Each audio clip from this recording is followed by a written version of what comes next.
Magandang umaga po sa inyong lahat at narito na ang ating 5 a.m. bulletin ng Bagyong C1 at live po mula dito sa Pag-asa Weather Forecasting Center. Isa na nga pong typhoon, no? Humina po yung Bagyong Uwan at nung matapos itong maglandfall dito sa may bahagi ng Aurora. So as of 4 a.m., ang huling lokasyon ng Bagyong Uwan ay nasa katubigan na po ng Bacnotan sa La Union. So nakatawid na po ito ng kalupaan ng ating bansa at ngayon ay patungo na sa bahagi ng West Philippine Sea dahil humina nga yung bagyong C1 matapos tumama sa kalupaan ng Aurora. Sa ngayon po ang kanyang lakas ay nasa 150 kilometers per hour malapit sa gitna. Ibig sabihin po nung nasa gitna, yung nasa may gilid po kasi nung sentro ng bagyo, yun yung eye wall, yun yung pinakamalakas na lugar po or bahagi ng bagyo. Kaya binabanggit natin na nasa 150 kilometers per hour yung kanyang pinakamalakas na hangin. Samantala yung pagbugso, ito naman ay nasa 230 kilometers per hour. Tinatawag din itong gustiness. Ito po yung mga biglang malalakas na hangin na dala pa rin ng bagyo. At ito'y kumikilos pa kanluran, hilagang kanluran sa bilis naman na 25 kilometers per hour. Makikita nyo po, no? So nababawasan na po yung mga lugar na may mga kaulapan. Kaya po posible po na mamayang hapon or mamayang tanghali ay mas mababawasan na yung mga pagbugso ng hangin, malalakas na mga ulan na dala nga ng Bagyong Uwan, lalo't palabas na po ito ng Philippine Area of Responsibility. Tingnan po natin muli yung pagtama ng Bagyong Uwan dito sa may bahagi ng Aurora na nakuhanan po base po sa ating Baler radar. So makikita nyo ito yung sentro, malawak yung mata ng bagyo hanggang sa ito ay tumama dito sa may area ng Aurora. At nung tumama po ito sa may area ng Aurora ay nabasag po yung sentro ng bagyo. Makikita po natin na bahagyang humina nga itong bagyo mula sa super typhoon category ay naging typhoon category na ito hanggang sa binaybay niya itong mga lugar po sa northern Luzon hanggang lumabas na nga patungo sa West Philippine Sea dito po sa may area ng La Union.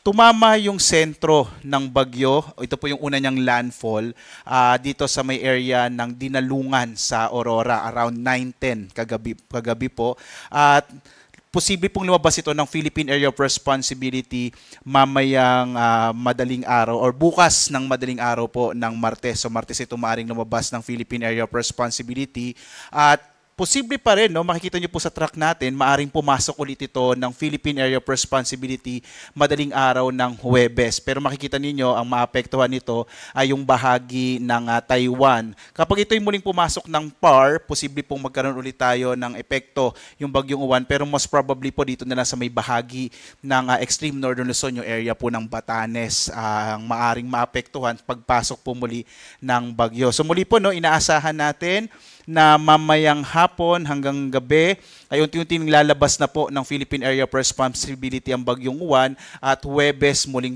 maaring pumasok ito ng PAR. Bandang Friday po ay maaring lumabas ulit ito ng Philippine Area of Responsibility at maging isang low pressure area na lamang pagdating ng araw ng Sabado. Sa ngayon po, no, nakataas naman ang signal number 4 dito po sa may western portion ng Nueva Vizcaya, southwestern portion ng Kalinga, western portion ng Mountain Province, southern portion ng Abra, western portion ng Ifugao, Benguet, central and southern portion ng Ilocos Sur, La Union, Pangasinan, hilagang bahagi ng Nueva Ecija, ng Tarlac at ng Zambales, mga northern part na po ito. Gayon din, signal number 3 naman sa southwestern portion ng mainland Cagayan, kanlurang bahagi ng Isabela, southern portion ng Apayao, nalalabing bahagi ng Kalinga, Ifugao, ng Abra, ng Mountain Province, ang buong lalawigan ng Quirino, southern portion ng Ilocos Norte, nalalabing bahagi ng Ilocos Sur, nalalabing bahagi ng Nueva Vizcaya, northern and central portion ng Aurora, western portion ng Bulacan, buong lalawigan ng Pampanga, nalalabing bahagi ng Tarlac, nalalabing bahagi ng Zambales, ang hilagang bahagi ng Bataan, ang nalalabing bahagi ng mainland Cagayan kasama yung Babuyan Islands ay nakataas naman po ang signal number 2. Signal number 2 din sa nalalabing bahagi ng Isabela, ng Apayao, ng Ilocos Norte, ng Aurora, ng nalalabing bahagi ng Bulacan, ng Bataan, ang Quezon kasama yung Polillo Islands at gayon din po dito sa Metro Manila, signal number 2 na lamang po yung nakataas na babala po na lakas ng hangin. Gayon din sa Rizal, Laguna, Cavite, Batangas, Marinduque, hilagang bahagi ng Oriental Mindoro, hilaga at gitnang bahagi ng Occidental Mindoro kasama itong Lubang Islands. Signal number 2 pa rin po sa Camarines Norte at northwestern portion ng Camarines Sur. Signal number 1 naman sa Batanes, hilagang bahagi ng Palawan kasama yung Cuyo at Cagayancillo Islands, nalalabing bahagi ng Camarines Sur, Catanduanes, Albay, Sorsogon, Masbate kasama yung Burias at Ticao Islands, Romblon, nalalabing bahagi ng Oriental Mindoro, na Occidental Mindoro, western and central portion ng Northern Samar, northwestern portion ng Samar, at gayon din po dito sa Panay Islands, Iloilo, Capiz, Aklan, Antique kasama yung Kaluya Island. Inaasahan po natin sa mga susunod na update natin within the day ay unti-unti na pong bababa yung mga nakataas na babala natin na tropical cyclone wind signal, lalo't papalayo na nga yung bagyo. Pero asahan pa rin natin, posible po ngayong umaga, may mga pagbugso pa rin ng hangin, posible pa rin yung mga biglang mga malalakas na mga pag-ulan, lalo na sa may kanlurang bahagi po ng Luzon. Samantala, ngayong araw, kahit po yung mga lugar na wala pong nakataas na tropical cyclone wind signal, posible pa rin magkaroon ng mga pagbugso ng hangin. Dulot pa rin po yan ng bagyong Uwan. Malaking bahagi pa rin po ng Palawan, Visayas at ilang bahagi ng Mindanao. Bukas, inaasahan nga natin na lalabas po ng Philippine Area of Responsibility ang bagyong Uwan.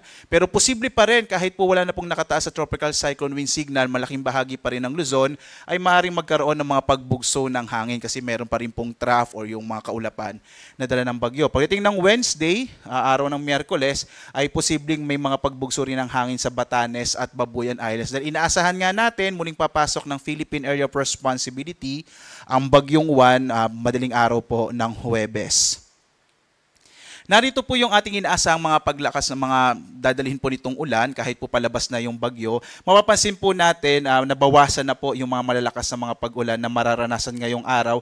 Nakikita po natin posible yung malalakas na mga pag-ulan ngayong umaga hanggang tanghali. Pero pagdating po ng hapon, posibleng mabawasan na yung mga heavy rainfall, no? Posibleng mga light to moderate rains na lang yung mararanasan sa malaking bahagi ng Luzon. Magbantay na lamang po itong nasa may kanlurang bahagi ng Luzon, itong Ilocos Region area at sa may western section ng Central Luzon sa Zambales. Posible po kasi dahil yung trough nito ay maaring magdala pa rin ng mga hanggang malalakas na mga pag-ulan na maaring magdulot ng mga flash floods and landslide. Pero ngayong araw, posible po bandang tanghali or hapon, malaking bahagi na po ng Luzon ay makararanas ng mababawasang mga malalakas na mga pag-ulan. Bukas po araw ng Martes, posibleng mas maulap na kalangitan naman at mga mahina hanggang sa katamtamang pag-ulan ang mararanasan sa malaking bahagi ng Luzon sa paglabas nga yan ng bagyong Uwan ng Philippine Area of Responsibility bukas. Samantala po, no, meron pa rin tayong inilabas na storm surge warning, particular na po dito sa may kanlurang bahagi ng Luzon. Posible pa rin yung more than 3 meters sa taas ng alon po sa baybay dagat. Kaya mag-ingat pa rin po yung mga kababayan natin dito sa may western section ng northern and central Luzon, kung saan posible pa rin magkaroon ng mga daluyong or mga malalaking pag-alon sa may baybay dagat. Mas mataas kaysa sa normal na mga pag-alon sa may coastal areas po ng Luzon. Samantala, may nakataas pa rin tayong gale warning. Particular po ito dito sa may baybay dagat hanggang mga around 50 to 55 kilometers po mula sa coast ng ating bansa. Inaasahan pa rin natin na magiging maalon yung gitna ng karagatan dahil nga po sa hanging dala ng bagyong Uwan. Particular na po ito yung area ng Batanes, kasama yung Cagayan at Babuyan Islands, Isabela, Ilocos Norte, Ilocos Sur, La Union, Pangasinan, Aurora, Zambales, Bataan, Metro Manila, particular na nga po sa may Manila Bay, delikado pa rin po maglayag dyan, Cavite, Batangas, Quezon, kasama yung Polillo Islands, Catanduanes, Camarines Sur, Camarines Norte, Occidental Mindoro, kasama yung Lubang Islands, Oriental Mindoro, Marinduque, Romblon, Palawan, kasama yung Calamian Islands at itong area ng Antique. So asahan pa rin po natin na maaring maalon yung karagatan. Kaya po sa mga maliit na sakyang pandagat, iwasan po na pong pumalaot dito sa mga lugar na may nakataas po na gale warning sa ngayon. Samantala, magkakaroon po tayo ng 8 AM update mamaya po para sa ating bagyong si Uwan. At patuloy po rin namin kayo inaanyayahan na sundan pa rin tayo sa ating iba't ibang mga social media platforms, lalong-lalo na po dito sa panahon.gov.ph, kung saan makikita nyo po real-time lahat ng mga inilalabas na mga heavy rainfall warning, kasama din po yung mga rainfall information, flood advisories, thunderstorm advisory sa buong bansa.